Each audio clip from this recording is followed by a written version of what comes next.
तो आपणकर रुटी नरम बनूनी कि जदि आपणकर रुटी नरम बनूनी तो चलतु आज देखने मामा किपरि बनाऊँच उषुना भात रे पूरा नरम नरम रुटी। तो फटाफट चलतु देखीदे जेहेतु आपण माने को मामा कही उषुना भात रे रुटी तैयारी करेंगे तो तापाई मामा नहीं उषुना भात। आपण चाहिए उषुना भात बदल में अरुआ भात नहीं पारे किंतु आम जेहेतु उषुना भात बनवा तो ये से गोटे कप उषुना भात नहीं तो आपण चाहिए आपणकर परिमाण हिसाब से भात को नहीं पारे। तो ये जेहेतु उषुना भात गोटे कप से नहीं तो आपको तो आम ग्राइंडिंग करने पड़ो तो ग्राइंडिंग करवा तो गोटे मिक्सचर जार रे भात को पकई नहीं आउ भात को ग्राइंडिंग हाँपाई से कौन करी ना 3 ରୁ 4 चमच ए पानी को देते आपण मैंने बेसी ये पानी देवेनि आमको ये भात को ग्राइंडिंग करार अच्छी बेसी पानिया करार ना तो भात ग्राइंडिंग हाँपाई चलतु आपको एवं आउ कि भी से पकाऊना तो से कौन कर या बंद करके पूरा भल भाव में चिक्कण करके आमको ग्राइंडिंग करार अच्छी कहीं गोटे भी यदि भात रही तो रुटी बेलला बेले से माने कौन खदड़ होगी रही तो सेटा रुटीटा भलसे फुलबनी। तो एबे चलतु आपको आम पूरा बढ़िया भाव में चिक्कण कर ग्राइंड करना तो एबे देखो पूरा बढ़िया भाव में चिक्कण होगी ग्राइंड होगी आसी जाइए। तो एबे आमे कौन करवा ना या गोटे पात्र को काढ़ी नवा।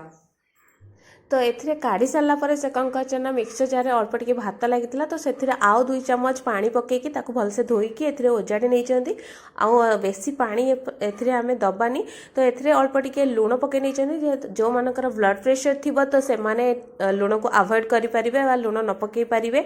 तो ये कौन कर जेहेतु आम रुटी बनवा तो ये अटा तो निहाती दरकार तो ये जो भात रे कौन करेंगे ना से अल्प अल्प अटा को पकईकि गोटे माने डो बनइबे। तो ये बेसी अटा को एका बेले के देवेनि अल्प अल्प अटा को देकिनी या गोटे डो माने रुटी बनैला बेले जमी आम अटाटा को चकड़ू तो अटाटा को चकड़ी ने देखूँ ये आमर अल्प अल्प अटा देकिनी मामा ए टोटाल आमर 2 कप अटा ए लगिला।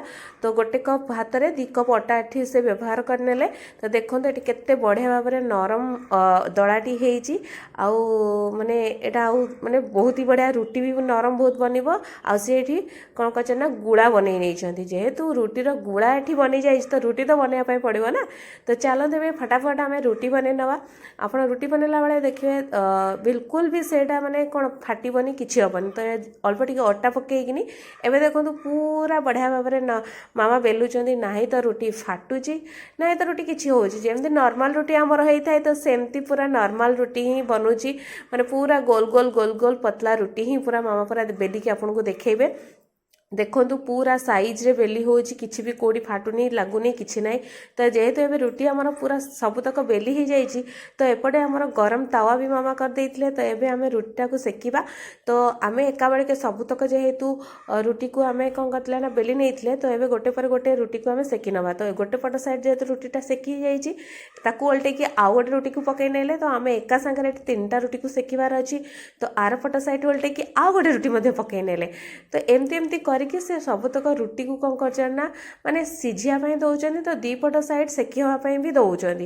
तो देखूँ ए भल भाव में सबुतक रुटी गुड़ाक आमर माने कौन हो गला। तो एबे आपको आम देखिए पूरा सेकी नवा सेकिला बेले आप देखिए पूरा बढ़िया भाव में रुटी आमर फुला फुला होगी फुलुची। देखूँ गोटे भी रुटी आपणकर माने न फुल बोली माने ना देखूँ जेहेतु भातटा आमर चिक्कण भाव में बाटी होता से आमर ये पूरा नरम नरम रुटी आ फुला फुला रुटी आपणकर फुलिबो।